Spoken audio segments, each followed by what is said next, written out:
ನಮ್ಮ TV Facebook page ನ like ಮಾಡಿ, ಯೂಟ್ಯೂಬ್ ಚಾನೆಲ್ ನ ಸಬ್ಸ್ಕ್ರೈಬ್ ಮಾಡಿ. ನಮ್ಮ ಎಲ್ಲಾ ಯೂಟ್ಯೂಬ್ ವಿಡಿಯೋ ಅಪ್ಡೇಟ್ಸ್ಗೆ ಬೆಲ್ ಐಕಾನ್ ಕ್ಲಿಕ್ ಮಾಡಿ. ನಮ್ಮ ಟಿವಿ ಕರಾವಳಿ ಕರ್ನಾಟಕದ ನಾಡಿಮಿಡಿತ.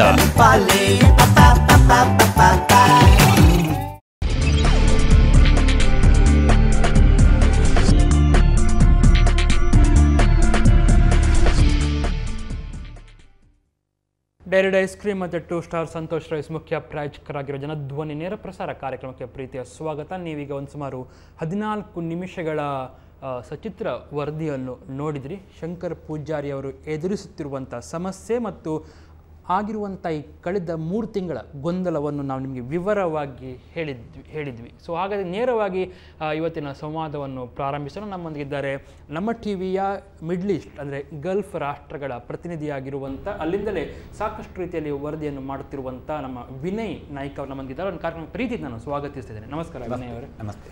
ನೀವು ಕಳೆದ 23 ವರ್ಷಗಳಿಂದ ಆ ಭಾಗದಲ್ಲಿ ಇದ್ದವರು, ನಿಮಗೆ ಈ ಪ್ರಕರಣ ನೋಡುವಾಗ ಏನು ಅನಿಸ್ತಾ ಇದೆ? ಸಾಮಾನ್ಯವಾಗಿ ಅಲ್ಲಿಯ ರೂಲ್ಸ್ ರೆಗ್ಯುಲೇಷನ್ ಪರವಾಗಿ ಸರ್ಕಾರ ಹೆಚ್ಚಿನ ಇಂಡಿಯನ್ ಮೆಡಿಸಿನ್ಗೆ ಬ್ಯಾನ್ ಮಾಡಿರ್ತಾರೆ. ಸಾಮಾನ್ಯ ಈ ಮೆಡಿಸಿನ್ ಬ್ಯಾನ್ ಆಗಿದ್ದಾಗ ಏನಂದರೆ ಅದರ ಲೀಸ್ಟ್ಗಳು ಸುಮಾರು 180-200 ಐಟಮ್ ಮೆಡಿಸಿನ್ನ ಲೀಸ್ಟ್ ಕೊಟ್ಟಿರ್ತಾರೆ.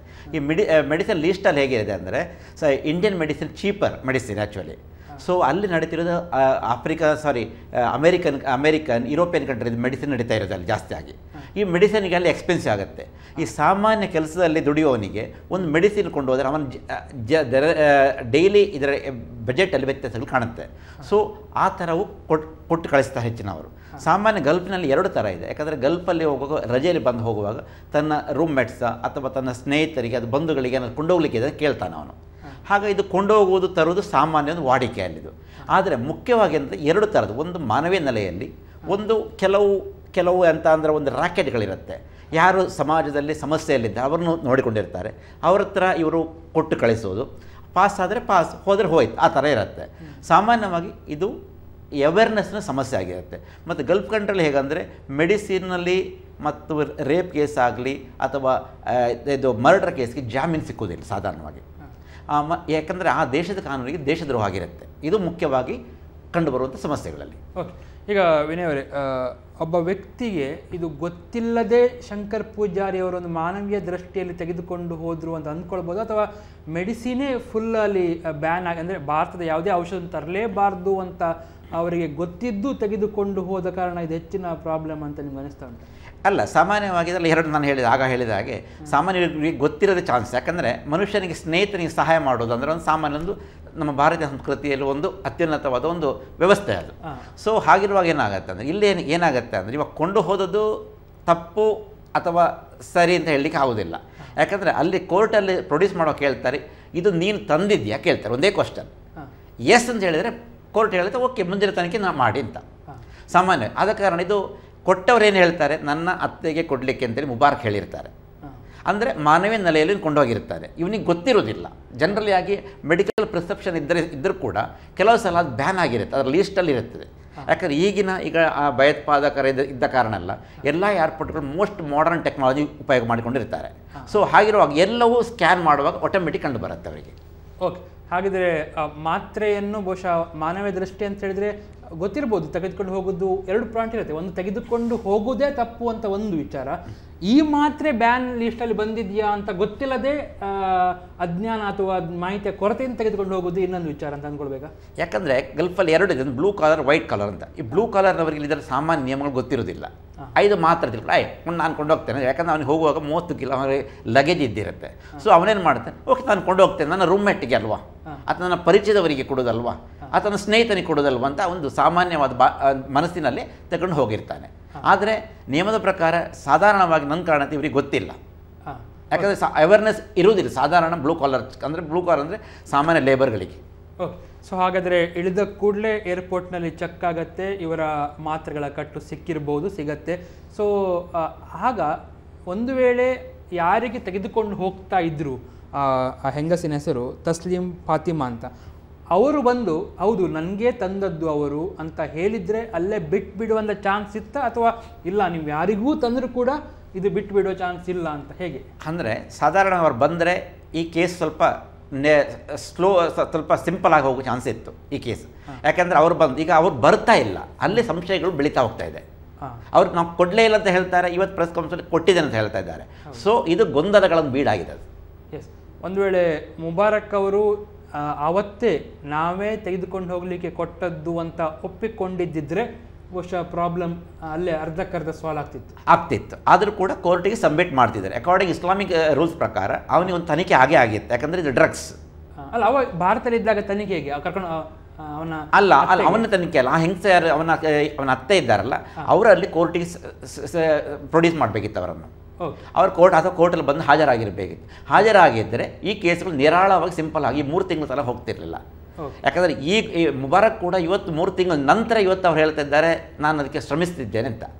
ಇಲ್ಲಿ ತನಕ ವರದಿಗಳು ಹೇಗೆ ನಮಗೆ ಗಲ್ಫು ಮಾಧ್ಯಮಗಳು ಬಂದ ವರದಿ ಹೇಗೆಂದರೆ ನಾವು ಕೊಡಲೇ ಇಲ್ಲ ಅಂತ ವಾದಿಸ್ತಾ ಇದ್ದಾರೆ ಅವರು. ಕರೆಕ್ಟ್. ಸೊ ಎರಡು ವಿಚಾರ ಭಾಳ ಸಿಂಪಲ್ ಆಗಿ ಇಲ್ಲಿ ಕಾಣ್ತಾ ಇತ್ತು. ಒಂದು ವೇಳೆ ತಸ್ಲೀಂ ಫಾತಿಮಾ ಅವರು ಆವತ್ತೇ ಒಪ್ಪಿಕೊಂಡಿದ್ರೆ ಬಹುಶಃ ಅವರನ್ನು ವೈದ್ಯಕೀಯ ಚಿಕಿತ್ಸೆ ಅಂದರೆ ಅವರಿಗೆ ಆ ಮದ್ದು ಬೇಕಿತ್ತ ಅಂತೇಳಿ ವೈದ್ಯಕೀಯ ಚಿಕಿತ್ಸೆಗೆ ಕುವೈಟ್ನಲ್ಲಿ ಪೊಲೀಸ್ ಅಧಿಕಾರಿಗಳು ರೆಫರ್ ಮಾಡ್ತಾ ಇದ್ರೇನೋ ಅಥವಾ ನ್ಯಾಯಾಧೀಶರು ರೆಫರ್ ಮಾಡ್ತಾ ಇದ್ರೇನೋ, ನ್ಯಾಯಾಧೀಶರು ಕೊಟ್ಟಂಥ ಒಂದು ಆದೇಶದ ಮೇಲೆ ಅಲ್ಲಿನ ಸ್ಥಳೀಯ ಆಸ್ಪತ್ರೆಗಳಿಗೆ ಕರೆದುಕೊಂಡು ಹೋಗಿ ಹೌದು ಈ ಹೆಂಗಸಿಗೆ ಇಂಥ ಕಾಯಿಲೆಗಳುಂಟು, ಈ ಮಾತ್ರೆಗಳು ಬೇಕಾಗ್ತದೆ, ಅದರಿಂದ ತರಲಿಕ್ಕೆ ಸಾಧ್ಯ ಆಯಿತು ಅಂತ ಅಥವಾ ಒಳ್ಳೆ ಆಯಿತು ಅಂತ. ಇಲ್ಲಿ ಇನ್ನೊಂದು ಪಾಯಿಂಟ್ ಇರುತ್ತೆ, ಯಾಕೆ ತಂದ್ರಿ ನಮ್ಮದೇ ದೇಶದಲ್ಲಿ ಅಂಥದ್ದೇ ಮಾತ್ರೆ ಇರುವಾಗ ನೀವು ತರುವಂಥ ಅಗತ್ಯ ಏನಿತ್ತು, ಅದು ತಪ್ಪಲ್ವಾ ಅಂತ ಕೇಳುವಂಥ ಚಾನ್ಸ್ ಇದೆ. ಯಾಕಂದರೆ ಸಾಮಾನ್ಯವಾಗಿ ತರುವುದು, ಯಾಕಂದರೆ ಇಲ್ಲಿ 10 ರೂಪಾಯಿಗೆ ಸಿಕ್ಕೋ ಮಾತ್ರೆಗೆ ಅಲ್ಲಿ $10 ಈಕ್ವಲೆಂಟ್ ಆಗಿದೆ, ಅಷ್ಟೇ ಎಕ್ಸ್ಪೆನ್ಸ್ ಆಗಿರುತ್ತೆ ಅಲ್ಲಿ ಅಮೆರಿಕನ್ ಪ್ರಾಡಕ್ಟ್ಗಳಿಗೆ. ಸೊ ಸಾಮಾನ್ಯ ಕೆಲಸದವರಿಗೆ ತುಂಬ ಹೆವಿ ಆಗಿರುತ್ತೆ. ಇದು ಕೊಂಡು ಹೋಗೋದು ಸಿಕ್ಕಿ ಬೀಳೋದು 100ರಲ್ಲಿ 1 ಸತ್ಯ ಹೇಳಿದರೆ ಕೊಂಡೋಗೋದು ಸಾಮಾನ್ಯ ಕೊಂಡೋಗ್ತಾರೆ ಯಾರು ಅಂದರೆ ನಮ್ಮ ಸಮಸ್ಯೆಗಳಿಂದ ಸಿಕ್ಕಿ ಬೀಳ್ತಾರೆ ಅಷ್ಟೇ. ಆದರೆ ಇವತ್ತು ನಿರಪರಾಧಿಗಳು ಶಿಕ್ಷೆ ಅನುಭವಿಸ್ತಾ ಇದ್ದಾರೆ. ಯಾಕಂದರೆ ಇಸ್ಲಾಮಿಕ್ ರಾಲ್ಸಲ್ಲಿ ಇದಕ್ಕೆ ಅವರಿಗೆ ಜಾಮೀನಿಲ್ಲ, ಜಾಮೀನಿದ್ರೂ ಕೂಡ ಅವನು ಗಡಿಪಾರು ಮಾಡ್ತಾರೆ. ಗಡಿಪಾರು ಮಾಡಿದರೆ ಬೇರೆ ದೇಶಕ್ಕೆ ಅವನಿಗೆ ಹೋಗಲಿಕ್ಕೆ ಕೂಡ ಆಗೋದಿಲ್ಲ. Okay, yes. ಹಾಗಾದರೆ ಕಾಸ್ಟ್ಲಿ ಅಂತ ಇದ್ದ ಕಾರಣ ಇವರ ಗ್ರಹಚಾರ ತುಂಬ ಜನ ನೀವು ಹೇಳಿದಾಗೆ ತುಂಬ ಜನ ಸಿಕ್ಕಿ ಬೀಳುವುದಿಲ್ಲ, ಇವರು ಸಿಕ್ಕಿ ಬಿದ್ದರು ಅಂತ. ಹಾಗಾದರೆ ಸಿಕ್ಕಿ ಬಿದ್ದದ್ದು ಅಲ್ಲಿನ ಕಾನೂನು ಪ್ರಕಾರ ಇಂಥ ಬ್ಯಾಂಡ್ ಮಾತ್ರೆಗಳನ್ನು ತಂದದಕ್ಕೆ ಶಿಕ್ಷೆ ಎಷ್ಟಿರ್ಬೋದು? ಸಾಮಾನ್ಯವಾಗಿ ಅಂದರೆ ಇದು ಸುಮಾರು 3ರಿಂದ 30 ವರ್ಷದ ತನಕ ಹೋಗ್ಲಿಕ್ಕೆ ಚಾನ್ಸ್ ಇದೆ. ಮತ್ತು ಕೆಲವು ಸಲ ಅಂದರೆ ಈ ರಂಜಾನ್ ಮಂತಲ್ಲೆಲ್ಲ ಇವರು ಮಾನವೀಯ ನೆಲೆಯಲ್ಲಿ ಕೆಲವರನ್ನು ಬಿಡ್ತಾರೆ. ನಿರಪರಾಧಿ ಅವನ ಯಾವುದು ಅಂದರೆ ಅವನ ಡೈಲಿ ಲೈಫ್ಗಳನ್ನು ಅವನ ಜೀವನದ ಶೈಲಿಯನ್ನು ನೋಡಿಕೊಂಡು ಅವನ ನಿರಪರಾಧಿ ಭಾಸವಾದರೆ ಬಿಡ್ತಾರೆ. ಸಾಧಾರಣವಾಗಿ ಮತ್ತೊಂದು ಮುಖ್ಯವಾದ ವಿಷಯ ಅಂದರೆ ಈ ರೇಪ್, ಮರ್ಡರ್ ಅಥವಾ ಡ್ರಗ್ಸಿಗೆ ಕೇಸಿಗೆ ಬಿದ್ದರೆ ಸಾಮಾನ್ಯ ಭಾರತೀಯ ಕೂಡ ಸಪೋರ್ಟ್ ಮಾಡಲ್ಲ. ಯಾಕಂದರೆ ಒಮ್ಮೆ ಎಂಟ್ರಿ ಆದರೆ ಕೋರ್ಟಲ್ಲಿ ಅವನ ಹೆಸರು ಬರುತ್ತೆ, ಯಾರು ಕೂಡ ಭಾಗವಹಿಸಲ್ಲ. ಯಾಕಂದರೆ ಅಲ್ಲಿ ಹೋರಾಟ ಮಾಡೋರಿದ್ದ ಸಮಾಜ ಸೇವಕರು ಇರ್ತಾರೆ ಕೆಲವು ನಮ್ಮ ದೇಶದವರು. ಇವನ್ ಅಂಬೆಸಿ ಅವರು ಮನಸ್ಸು ಮಾಡಿದರೆ ಸ್ವಲ್ಪ ಈಸಿ ಹೋಗ್ಬೋದು, ಆದರೆ ಕೂಡ ನಿಯಮದ ಪ್ರಕಾರ ಇದು ದೇಶದ್ರೋಹ. ಓಕೆ, ಅಂದರೆ ಮಾತ್ರೆಗಳನ್ನು ತರುವುದು ಕೂಡ ಅಲ್ಲಿ ಪ್ರಕಾರ ಒಂದು ದೊಡ್ಡ ತಪ್ಪು ಅಂತ ಅಂದ್ಕೊಳ್ಬೇಕು. ಹೌದು, ಯಾಕಂದರೆ ಅದು ನಾನು ಹೇಳಿದೆ ಅದು ಬ್ಯಾನ್ ಮಾಡಿದ ಐಟಮ್ ಆಗಿರುತ್ತೆ. ಆದ ಕಾರಣ ಆಟೋಮೆಟಿಕ್ ಅವ್ರು ರೂಲ್ಸಲ್ಲಿ ಬರೆದಿರ್ತಾರೆ ಅವರು ಈ ಥರದ ತರಲಿಕ್ಕೆ ಅಲೌಡ್ ಇಲ್ಲ. ಒಂದು ವೇಳೆ ಆ ಹೆಂಗಸೆ ನನಗೆ ಬೇಕಿತ್ತು, ನಾನೇ ತರಿಸಿದ್ದು, ಅಥವಾ ಆ ಆಸ್ಪತ್ರೆಯಲ್ಲಿ ಆ ಮಾತ್ರೆ ಇಲ್ಲಿ ಕಾಸ್ಟ್ಲಿ ನನಗೆ ಖರೀದಿಸಲಿಕ್ಕೆ ಆಗೋದಿಲ್ಲ ಅಂತ ಹೇಳಿದ್ದು ಬಹುಶಃ ಅದೇನು ಒಂದು ಒಳ್ಳೆಯ ವಾದ ಅಂತ ಅನಿಸ್ತದೆ? ಖಂಡಿತ ಅನಿಸ್ತದೆ. ಆದರೆ ಇದೆಲ್ಲ ಸಮಯ 3 ತಿಂಗಳು ಕಳೆಯುತ್ತೆ. ಈಗ ಇದು ಆವಾಗಲೂ ಫಸ್ಟ್ FIR ಮಾಡುವಾಗಲೇ ಇವರು ಆ ಥರ ಬಂದು ಹೇಳಿದರೆ ಕೇಸ್ ತುಂಬ ಸಿಂಪಲಾಗಿ ಹೋಗ್ತಿತ್ತು. ಈಗ ತನಿಖೆ, ಯಾಕಂದರೆ ಸಾಮಾನ್ಯವಾಗಿ ಗಲ್ಫಲ್ಲಿ ಹೇಗೆಂದರೆ ಬೆಳಿಗ್ಗೆ 8 ಗಂಟೆಗೆ ಎದ್ದ 3 ಗಂಟೆ ತನಕ ಡ್ಯೂಟಿ ಮಾಡ್ತಾನೆ. ಅವರಿಗೆ ವೈಯಕ್ತಿಕವಾಗಿ ಇದರ ಹಿಂದೆ ಹೋಗ್ಲಿಕ್ಕೆ ಟೈಮ್ ಇರೋದಿಲ್ಲ. ಅರ್ಥ ಆಯ್ತಾ? ಎಂಬಸಿ ಅವರು ಕೂಡ ನಾವು ಫೋನ್ ಮಾಡಿ ಹೋಗ್ತಾ ಅಷ್ಟು ಪವರ್ಫುಲ್ ಇದ್ದರೆ ಅವರು ಹೋಗಿ ವಾದ ಮಾಡಲಿಕ್ಕೆ ಹೋಗ್ತಾ ಇದ್ದಾರೆ. ಮೇಯ್ನಾಗಿ ಏನಂದರೆ ಒಮ್ಮೆ ಜೈಲೊಳಗೆ ಹೋದರೆ ಅವನಿಗೆ ಸಮಯಗಳು ಅಥವಾ ದಿವಸಗಳು ನಮಗೆ ಈ ಭಾರತೀಯ ಕಾನೂನು ಪ್ರಕಾರ ಇವತ್ತು ಮೀಟ್ ಆಗಲಿಕ್ಕೆ ಅಪಾಯಿಂಟ್ಮೆಂಟ್ ಸಿಕ್ಕುವುದಿಲ್ಲ. ಅಂದರೆ ಎಲ್ಲದಕ್ಕೂ ಒಂದು ಟೈಮ್ ಇದ್ದಿರುತ್ತೆ. ಆ ರೂಲ್ಸ್ ರೆಗ್ಯುಲೇಷನಲ್ಲೇ ಹೋಗ್ಬೇಕು ನಾವೆಲ್ಲದಕ್ಕೂ. ಇದು ಮುಖ್ಯ ಸಮಸ್ಯೆ. ಈಗಲೂ ಕೂಡ ಮಾನವೀಯ ಅವರ ಪ್ರಯತ್ನ ಮಾಡುವಂಥ ಮನಸ್ಸು ಅವರು ದೇವರು ಕೊಡಲಿ ಅಂತ ಕೇಳ್ತಾ ಇದ್ದಾರೆ ನಾನು. ಎಸ್, ಒಂದು ಕರೆಯನ್ನು ನಾವು ಓಕೆ, ಈ ಬಗ್ಗೆ ನಮ್ಮೊಂದಿಗೆ ಮಾತಾಡಲಿಕ್ಕೆ ರವೀಂದ್ರನಾಥ್ ಶಾನ್ಭೋಗ್ ಅವರಿದ್ದಾರೆ, ಸಾಮಾಜಿಕ ಹೋರಾಟಗಾರರು, ಮತ್ತು ಈ ಪ್ರಕರಣದಲ್ಲಿ ತುಂಬ ಡೀಪಾಗಿ ಸ್ಟಡಿ ಮಾಡಿ ಶಂಕರ್ ಪೂಜಾರಿ ಅವರನ್ನು ತರಲಿಕ್ಕೆ ಸಾಕಷ್ಟು ಪ್ರಯತ್ನ ಮಾಡ್ತಿರುವಂಥ ಉಡುಪಿಯಿಂದ ರವೀಂದ್ರನಾಥ್ ಶಾನ್ಭೋಗ್ ಅವರು. ನಮಸ್ಕಾರ ಸರ್. ಸರ್, ಧ್ವನಿ ಕೇಳಿಸ್ತಾ ಉಂಟಾ? ನಮ್ಮ ಧ್ವನಿ ಕೇಳಿಸ್ತಾ ಉಂಟಾ ಸರ್? ಹಲೋ ಹಲೋ ಓಕೆ, ನಾವು ಮತ್ತೆ ಪುನಃ ಟ್ರೈ ಮಾಡ್ತೇವೆ, ಸಾಧ್ಯವಾದರೊಟ್ಟಿಗೆ ಮಾತನಾಡುವಂಥ ಪ್ರಯತ್ನವನ್ನು ಮಾಡ್ತೇವೆ. ಯಾಕಂತ ಹೇಳಿದರೆ ಅವರು ಈ ಪ್ರಕರಣದ ಬಗ್ಗೆ ಹೆಚ್ಚು ಅಲ್ಲಿ ಕಾನೂನಾತ್ಮಕವಾಗಿ ಹೇಗೆ ತರಿಸಲಿಕ್ಕೆ ಸಾಧ್ಯ ಮತ್ತು ಹೇಗೆ ಅಲ್ಲಿನ ಏನು ಬಂಧಿಸಿದ್ದವರನ್ನು ಅಥವಾ ಕಾನೂನನ್ನು ಅಥವಾ ತಿಳಿದವರನ್ನು ವಕೀಲರನ್ನೆಲ್ಲ ಸಂಪರ್ಕಿಸುವಂಥ ಕೆಲಸವನ್ನು ಮಾಡ್ತಾ ಇದ್ದಾರೆ. ಟೆಕ್ನಿಕಲ್ ಆಗಿ ಅವರಿಗೆ ಬಹುಶಃ ಲೀಗಲ್ ಆ್ಯಂಗಲಲ್ಲಿ ಇದು ಹೇಗೆ ಸಾಧ್ಯ ಅಂತ ಅನಿಸ್ಬೋದು. ಆದರೆ ನಾವು ಇಲ್ಲಿಗ ಮಾನವೀಯ ದೃಷ್ಟಿ ಅಂತ ಹೇಳಿದ್ರಿ ವಿನಯ್ ಅವರೇ, ಒಂದು ವೇಳೆ ಆ ಹೆಂಗಸು ತಸ್ಲೀಂ ಫಾತಿಮಾ ಅವತ್ತೇ ಬಂದು ಹೇಳಿದ್ರೆ ಕೂಡ ನಿಮಗೆ ಅದು ಸುಲಭದಲ್ಲಿ ಖಂಡಿತ ಆಗ್ತಿತ್ತು. ಯಾಕಂದರೆ ಈಗ 3 ತಿಂಗಳು ಬಂದ ನಂತರ ಎಲ್ಲ ಗೊಂದಲಗಳು ಬೀಡಾಗಿ ಈಗ ಕೇಸ್ FIR 2 ಸ್ಟೇಜ್ 3 ಸ್ಟೇಜ್ ಹೋಗಿರುತ್ತೆ. ಈಗ ಅದು ಇದೇ ಥರ ಕೇಸಲ್ಲಿ ಸುಮಾರು 1.5 ವರ್ಷ ಮೊದಲು ಸೌದಿ ಅರೇಬಿಯಾದ ಒಂದು ಕೇಸ್ ಆಗಿದೆ. ಉಡುಪಿಯವರು ರಿಚರ್ಡ್ ಎನ್ನುವರು, ಅವರು ಕೂಡ ಇದೇ ಥರ ಒಂದು ಪ್ಯಾಂಟಿನ ಬಟನಲ್ಲಿ ಅದು ಲೀಗಲ್ ಚೀಟಿಂಗ್. ಅದು ಗೊತ್ತಿದೆ. ಪ್ಯಾಂಟಲ್ಲಿ ಕೇರಳದ ಒಂದು ಫ್ರೆಂಡಿನ ವೈಫ್ ತಂದು ಕೊಡ್ತಾರೆ ಪ್ಯಾಂಟ್. ಆ ಪ್ಯಾಂಟಲ್ಲಿ ಡ್ರಗ್ಸ್ನ ಇದು ಹಾಕಿರ್ತಾರೆ ಅವಳು. ಇವರು ಕೂಡ ಪ್ಯಾಂಟ್ ಕೊಡುತ್ತೆ, ಪ್ಯಾಂಟ್ ಅದು ಕೂಡ ಹಿಡಿತಾರೆ. ಈ ವ್ಯಕ್ತಿಯನ್ನು ಬಂದಿದ್ದು ಕಡೆ ಭಾರತ ಸರ್ಕಾರವು ತುಂಬ ಪ್ರಯತ್ನ ಪಟ್ಟು ಸುಮಾರು 1.5 ವರ್ಷ ನಂತರ ಅವನು ಗಡೀಪಾರು ಮಾಡಿದ್ದಾರೆ ಅಲ್ಲಿಂದ. Okay, yes. ಹಾಗಾದರೆ ಮುಬಾರಕ್ ಅವರು ನಿನ್ನೆ ಮೊನ್ನೆ ಎಲ್ಲ ಪ್ರೆಸ್ ಮೀಟ್ ಮಾಡಿ ನಾವು ಟ್ರೈ ಮಾಡ್ತಾ ಅಂತ ಹೇಳಿದರೆ ಅದು ಇಲ್ಲಿ ಕುತ್ಕೊಂಡು ಯಾವ ಟ್ರೈ ಕೂಡ ಪ್ರಯೋಜನ ಮಾಡ್ಬೋದು. ಹೇಗಂದರೆ ಇಲ್ಲಿಯ ಕುವೈಟ್ ಅಂಬೆಸಿಯ ಮುಖಾಂತರ government of external department through ಆಗಿ ನಮ್ಮ ವಿದೇಶ ಇದೆಯಲ್ಲ ಯಾವುದು ಫಾರಿನ್ ಮಿನಿಸ್ಟ್ರಿ ಅವರ ಮುಖಾಂತರವಾಗಿ ಇದು ಕುವೈಟ್ ಗೌರ್ಮೆಂಟ್ ಮುಖ ಸಂಪರ್ಕ ಮಾಡಿಕೊಂಡು ಅವನಿಗೆ ಮಾಡುವ ವ್ಯವಸ್ಥೆ ಒಂದು ದಾರಿ ಅವರು ಹೇಳಿಕೊಡ್ತಾರೆ ಖಂಡಿತವಾಗಿ. Okay, yes. ಆ ಬಗ್ಗೆ ನಮ್ಮೊಂದಿಗೆ ಮಾತಾಡಲಿಕ್ಕೆ ರವೀಂದ್ರ ಶಾನ್ಭೋಗ್ ಅವರಿಗೆ ನಮ್ಮೊಂದಿಗೆ ಮತ್ತೊಮ್ಮೆ ಸಂಪರ್ಕದಲ್ಲಿದ್ದಾರೆ ಅಂತ ಅಂದ್ಕೊಂಡಿದ್ದೀನಿ. ಸರ್ ನಮಸ್ಕಾರ. ಸರ್, ಎಲ್ಲಿ ತನಕ ಬಂದು ಮುಟ್ಟಿದೆ ಅಂತ ಜನರಿಗೆ ಹೇಳಲಿಕ್ಕೆ ಇಷ್ಟಪಡ್ತೀರಿ ಶಂಕರ್ ಪೂಜಾರಿ ಅವರ ಪ್ರಕರಣ? ನೋಡಿ, ಶಂಕರ್ ಪೂಜಾರಿ ಅವರ ಪ್ರಕರಣದಲ್ಲಿ ಹೇಳಿ. ಅವರು ಅದನ್ನು ನಾರ್ಕೋಟಿಕ್ಸ್ ಸಬ್ಸ್ಟೆನ್ಸಸ್ ಅದನ್ನ ಮಕ್ಕಳು ಮಾಡುವಾಗ ಸಿಕ್ಕಿದ್ದು ಅಂತೇಳಿ ಅವರು ರೆಕಾರ್ಡ್ ಮಾಡಿದ್ದಾರೆ. ಅಲ್ಲಿ ರೆಕಾರ್ಡ್ ಮಾಡುವಾಗ ಅವರು ಸ್ಪಷ್ಟ ಮಾಡಿದ್ದಾರೆ, ಇದು ಇಂಡಿಯಾದಲ್ಲಿ ಬ್ಯಾನ್ ಆಗಲಿಲ್ಲ, ಆದ್ರೆ ಕುವೈಟ್ ನಲ್ಲಿ ಇದು ಬ್ಯಾನ್ ಆಗಿದ್ದರಿಂದ ನಾವು ಇದನ್ನು ಇಲ್ಲಿಗಲಿ ಒಳಗೆ ತಂದಿದ್ದು ಅಂತೇಳಿ ನಾವು ಭಾವಿಸ್ತೇವೆ ಅಂತ ಒಂದು. ಆದ್ರೆ ಎರಡನೇ ವಿಚಾರ ಎಂತ ಹೇಳಿದ್ರೆ, ಇಲ್ಲಿ ಯಾರಿಗೋಸ್ಕರ ಅವರು ತಂದಿದ್ದಾರ ಅವರು ಮುಂಚಿನಿಂದ ತೆಗೊಳ್ತಾ ಇದ್ರು, ಮತ್ತೆ ಅವರಿಗೆ ಹಾಸ್ಪಿಟಲ್ ಅಲ್ಲಿ ಕೊಡ್ತಾ ಇದ್ರು ಎಂಬುದಕ್ಕೆ ನಮ್ಮ ಹತ್ರ ಹೆಚ್ಚಿನ ಡಿಟೇಲ್ಸ್ ಇಲ್ಲ ಅಂತ ಹೇಳಿ ಅವರು ಈ ಗವರ್ಮೆಂಟ್ ಆಫ್ ಇಂಡಿಯಾಕ್ಕೆ ತಿಳಿಸಿದ್ದಾರೆ. ಮತ್ತೆ ಗವರ್ಮೆಂಟ್ ಆಫ್ ಇಂಡಿಯಾ ವೆಬ್ಸೈಟ್ಗೆ ಹೋದ್ರೆ ಮದರ್ ಅಂತ ಒಂದು ವೆಬ್ಸೈಟ್ ಇದೆ, ಅದರಲ್ಲಿ ಅವರು ಬಂದಿದ್ದಾರೆ, ನಾವು ಅದನ್ನು ಕೇಸ್ ಅನ್ನು ಕ್ಲೋಸ್ ಮಾಡಿದ್ದೇವೆ. ಓಕೆ, ಅಂದ್ರೆ ಬಿಟ್ಟಿದ್ದಾರೆ ಅಂತ ಅರ್ಥನಾ ಶಂಕರ್ ಪೂಜಾರಿ ಅವರನ್ನು? ಅಲ್ಲಲ್ಲ, ಕ್ಲೋಸ್ ಮಾಡಿದ್ದೇವೆ ಅಂತ ಹೇಳಿದ್ರೆ ನಮ್ಮ ಎಕ್ಸ್ಪ್ಲನೇಷನ್ ನಾವು ಕೊಟ್ಟಾಗಿದೆ. ಇನ್ನು ಶಂಕರ್ ಪೂಜಾರಿ ಅವರು ಅವರ ಡಿಫೆನ್ಸ್ ಅನ್ನು ಅವರೇ ಮಾಡಬೇಕು ಅಂತ ಇರ್ಬೋದು. ಓಕೆ, ಯಾಕೆ ಅಲ್ಲಿ ಹಾಗೆ ಬರೆದಿದ್ದಾರೆ, ನಾವು ಅವರ ಮನೆಯವರಿಗೆ ತಿಳಿಸಿದ್ದೇವೆ ಅಂತ. Okay okay okay okay. ಈಗ ನಾವು ನಮ್ಮ ಮಾನವ ಹಕ್ಕುಗಳ ರಕ್ಷಣಾ ಪ್ರತಿಷ್ಠಾನದ ವತಿಯಿಂದ ಒಂದು ಟೀಮ್ ಅನ್ನು ನಾವು ಅವರಿಗೆ ಅಪ್ರೋಚ್ ಮಾಡಿದ್ದೇವೆ. ಓಕೆ, ಶಂಕರ್ ಪೂಜಾರಿ ಅವರಿಗೆ? ಶಂಕರ್ ಪೂಜಾರಿಗಲ್ಲ, ಅವರ ಇಮಿಗ್ರೇಷನ್ ಅಥಾರಿಟಿ ಅವರಿಗೆ. ಓಕೆ, ಅವರದ್ದು ಎನ್ಫೋರ್ಸ್ಮೆಂಟ್ ಡೈರೆಕ್ಟರೇಟ್ ಇದೆಯಲ್ಲ, ಅವರು ಇದನ್ನೆಲ್ಲ ಕೇಸನ್ನ ಮಾಡುವವರು. ಓಕೆ, ಈಗ ಅವರಿಗೆ ನಾವು ಕನ್ವಿನ್ಸ್ ಮಾಡಬೇಕು.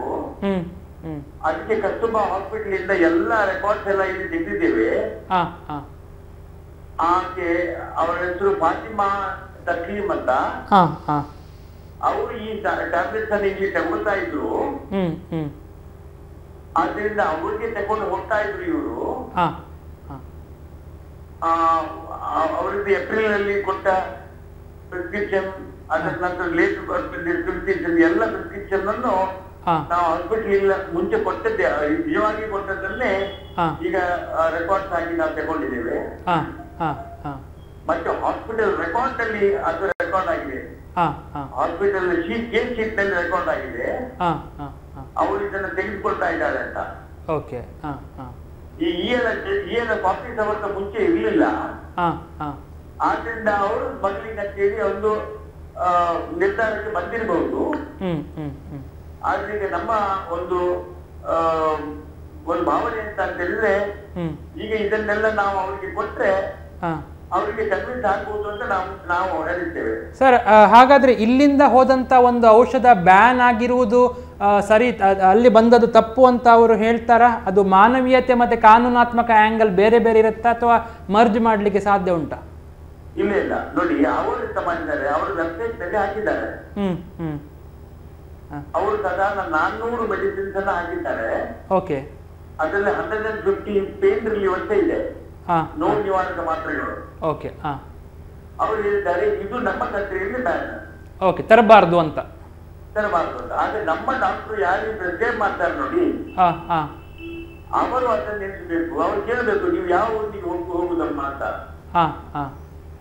ನೀವು ಕೋಯಿಟಿಗೆ ಹೋಗುದಂತಾದ್ರೆ ಈ ಮಾತ್ರ ಆಗುದಿಲ್ಲ ಅಲ್ಲಿ ಅಂತೇಳಿ ಸ್ವಲ್ಪ ನಮ್ಮ ಡಾಕ್ಟರ್ ಸ್ವಲ್ಪ ಜಾಗ್ರತೆ ಮಾಡಬೇಕು. ಆದ್ರೆ ಹೆಚ್ಚಿನ ಅಂಶ ಎಂತ ಆಗ್ತದೆ ನಿಮ್ಗೆ, ಇವರು ಅಲ್ಲಿಗೆ ಹೋಗುದಂತೆ ಡಾಕ್ಟರ್ ಹೇಗೆ ಗೊತ್ತಾಗ್ಬೇಕು? ಹೌದು ಹೌದು, ಕರೆಕ್ಟ್. ಅವ್ರು ಹೇಳಿದ್ರೆ ಗೊತ್ತಾಗ್ತದೆ ನೋಡಿ. ನಾನು ಒಂದು 20-30-40 ದಿವಸ ಕೊಡೋದಂತಾದ್ರೆ ನಾನು 15 ದಿವಸದ ನಂತರ ನಾನು ಕುವೈಟಿಗೆ ಹೋಗ್ತೇನೆ ಅಥವಾ ಸೌದಿ ಅರೇಬಿಯಾಗೆ ಹೋಗ್ತೇನೆ ಅಥವಾ ಮಸ್ಕತ್ತಿಗೆ ಹೋಗ್ತೇನೆ ಅಂತ ಅವ್ರು ಹೇಳ್ಬೇಕಲ್ವಾ? ಹೌದು, ಕರೆಕ್ಟ್. ಹೌದು ಹೌದು, ಅವ್ರು ಹೇಳಿದ್ರೆ ಮಾತ್ರ ಡಾಕ್ಟರ್ಗೆ ಗೊತ್ತಾಗ್ತದೆ ಇಲ್ಲಿ. ಹೌದು ಹೌದು ಹೌದು. ನೋಡಿ, ಈ ಒಂದು ಕೇಸ್ನಲ್ಲಿ ನಾನು ಪ್ರಮಾಣ ಮಾಡಿ ಹೇಳ್ತೇನೆ, ಯಾರಕ್ಕೂ ತಪ್ಪಿಲ್ಲ. ಅಂದ್ರೆ ಮುಬಾರಕ್ರದ್ದು ತಪ್ಪಿಲ್ಲ, ಮತ್ತೆ ಅಲ್ಲಿದ್ದು ತಕ್ಲೀಮದ್ದು ತಪ್ಪಿಲ್ಲ. ಶಂಕರ ಪೂಜಾರಿ ಹೇಗೂ ಮೋಸ್ಟ್ ಇನ್ನೋಸೆಂಟ್. ಇಲ್ಲಿ ಆಗುತ್ತೆ ಅಂತ ಹೇಳಿದ್ರೆ ಒಂದೇ ಸಣ್ಣ ತಪ್ಪಾಗಿದೆ, ಅದು ಕ್ರೈಮ್ ಅಲ್ಲ.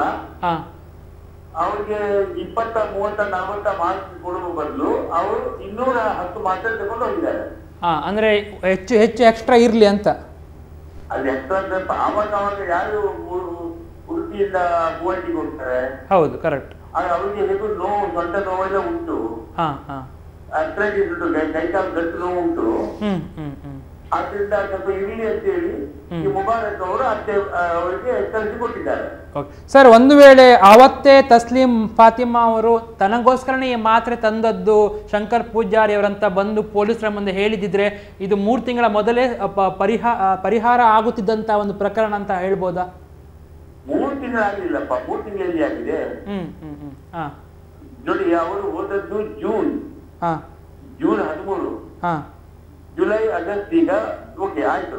ಅಲ್ಲಿ ಅವರು ಹಜ್ಜಿಗೆ ಹೋಗಿದ್ರಂತೆ. ಇದದ್ದು ಅವರು ತಕ್ಲೀಮ್ ಅವರು ಎರಡನೇದು ಎಂತ ಗೊತ್ತುಂಟ ನೋಡಿ, ಅವರದ್ದು ಪೊಸಿಷನ್ ನೋಡಿ. ಅವರು ಅಲ್ಲಿ ಮೇಡ್ ಸರ್ವೆಂಟ್ ಆಗಿರುವಂತದ್ದು, ಕೆಲಸಕ್ಕೆ ಇರುವವರು, ಟೋಟಲಿ ಇಲ್ಲಿಟ್ರೇಟರ್.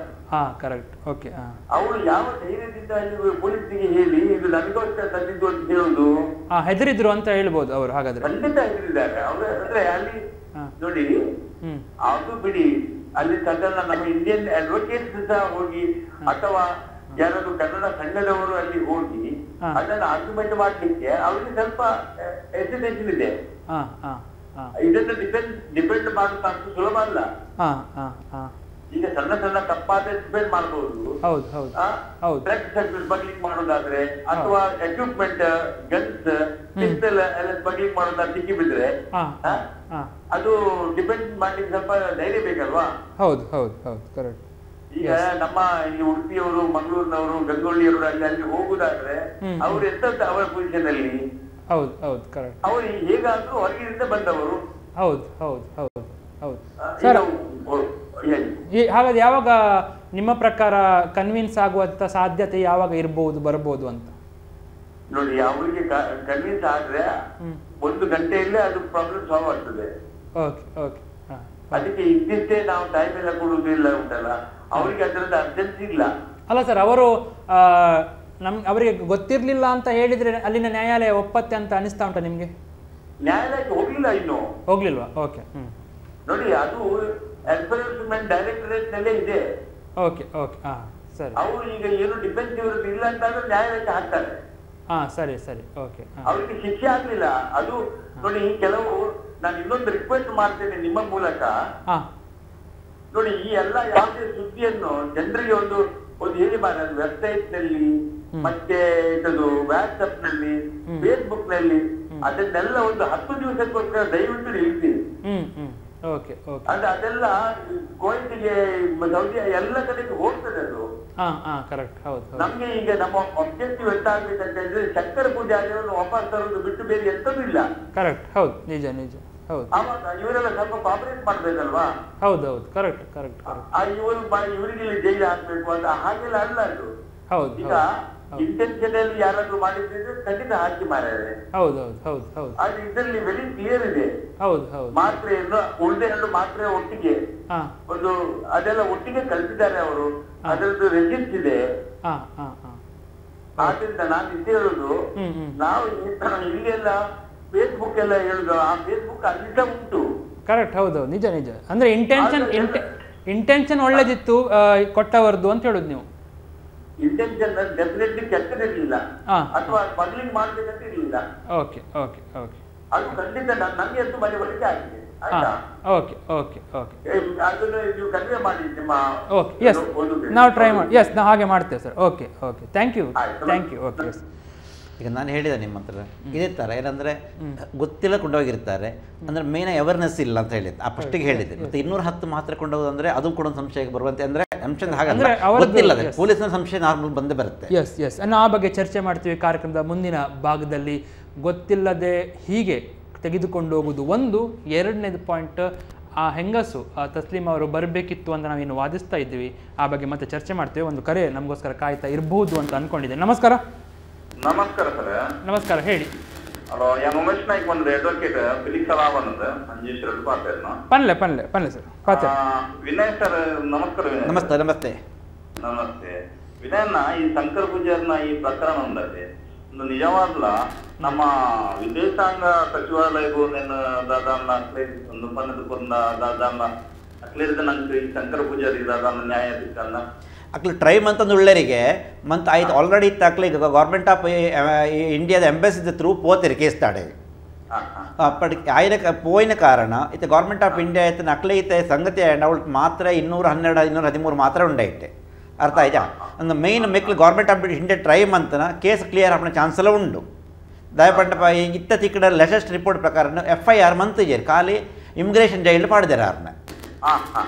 ಗೊತ್ತಾಣತೆ ಅಂಚಾಯನ ಕಾರಣ ಈಸಿ ಸೊಲ್ಯೂಷನ್ ಆವಂತ ಹೋಗಿಟ್ಟು ಬೊಕ್ಕ ಮೇನ್ ಅಂಕ ಬ್ಯಾಕಪ್ ಪೋಡೋದಕ್ಕೆ ನಮ್ಮ ಲೀಡರ್ನಕ್ಕೆಲ್ಲ ಅಂತ ಇಕ್ಬೋಡೋದು ಪ್ರಯತ್ನ ಮನ್ ಫಾಲೋ ಅಪ್ ಇತ್ತನ ಮನ್ಪುದು. ಆ್ಯಂಡ್ ಇಂಡಿಯಾ ಬಂದ್ಬಿಟ್ಟು ಮಲ್ಲ ದೇಶ ಕುವೈಟ್ ಸುಮಾರು 17 ಲಕ್ಷ ಜನ ಇಂಡಿಯನ್ಸ್ ಉಳ್ಳಿರಿ. ಅವಳು ಪುನಃ ಮೆಕ್ಳಿಗೆ ದಿನಕ್ಕೊಂದು ಸಮಸ್ಯೆ ಉಂಟು, 17 ಲಕ್ಷ ಸಮಸ್ಯೆ ಉಂಟು. ಅಪ್ಪ ಗೌರ್ಮೆಂಟ್ ಆಫ್ ಇಂಡಿಯಾ ಈಗ ಮಾತೈಕ್ಲ 2 ಬ್ಯಾಕಪ್ ಇದ್ದಿನ ಅಕ್ಲೈತೆ ಪಿರೌಡಿ ಎಲ್ಲ ಪೋವಾಯರು. ಒಂಜಿ ವಿನಯದ ನಮ್ಮ ಈ ಶಂಕರ ಪೂಜಾರಿನ ಪ್ರಕರಣ ನಮ್ಮ ಕಲ್ಪನೆ ಮತ್ತೊಂದು ನಿಂಗೆ ದಯಪಂಡ ನಮ್ಮ ಒದಕ್ಕೆ ಉಪಕಾರ ಮಾಡ್ತಾರೆ ಬಂದಬಹುದು.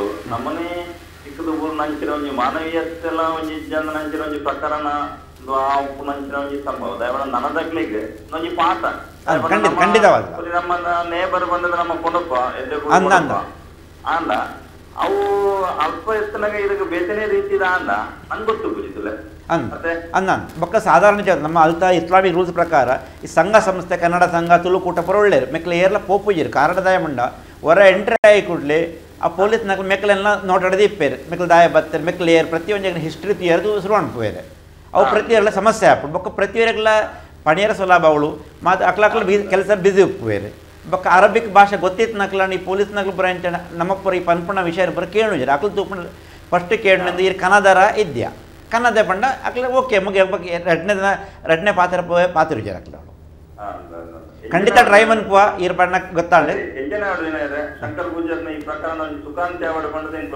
ಖಂಡಿತ ಹೌದು ಖಂಡಿತ ಮನ್ಪು ದೇವರ ಪ್ರಾರ್ಥನೆ ಮಾಡ್ತಾರೆ. ಓಕೆ ಸೊಲ್ಮೇಲು ಓಕೆ ಒಂದು ಪುಟ್ಟ ವಿರಾಮವನ್ನು ತೆಗೆದುಕೊಳ್ತಾ ಇದ್ದೇವೆ. ವಿರಾಮದ ಬಳಿಕ ಒಂದಿಷ್ಟು ಜಾಸ್ತಿ ಜಾಗೃತ ಅವರು ಹೇಳಿದ ಪ್ರಕಾರ ನಾವು ಕಲಿಯುವಂಥದ್ದು ಏನಿದೆ ಈ ಪ್ರಕರಣದಿಂದಾಗಿ ಅಂತೇಳಿ. ಹೌದು, ಕಲಿಯುವಂಥದ್ದು ಇನ್ನಷ್ಟು ಕೆಲವು ವಿಚಾರ ಇದೆ, ಆ ಬಗ್ಗೆ ವಿನಯ್ ಅವರ ಹತ್ರ ನಾವು ಚರ್ಚೆ ಮಾಡ್ತೀವಿ ಒಂದು ಪುಟ್ಟ ವಿರಾಮದ ಬಳಿಕ.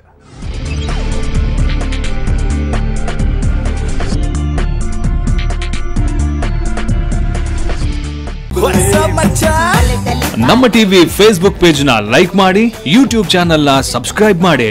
ನಮ್ಮ ಎಲ್ಲಾ ಯೂಟ್ಯೂಬ್ ವಿಡಿಯೋ ಅಪ್ಡೇಟ್ಸ್ಗೆ ಬೆಲ್ ಐಕಾನ್ ಕ್ಲಿಕ್ ಮಾಡಿ. ನಮ್ಮ ಟಿವಿ ಕರಾವಳಿ ಕರ್ನಾಟಕದ ನಾಡಿಮಿಡಿತ.